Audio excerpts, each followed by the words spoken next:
অন্যের বাড়ি লেপে পুছে, ময়লা কাপড় কেচে কুচে, হাড়ি মোছা ভাত নিয়ে মা সবার খাবার শেষে সন্তানের খাওয়ায় আগে বাড়ি ফিরে এসে নিজের ভাগে কভু জোটে, নিজের ভাগে কভু জোটে শুধু এক মগ পানি।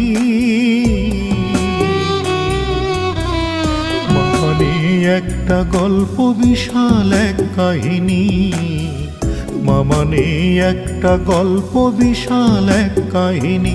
মাগো মা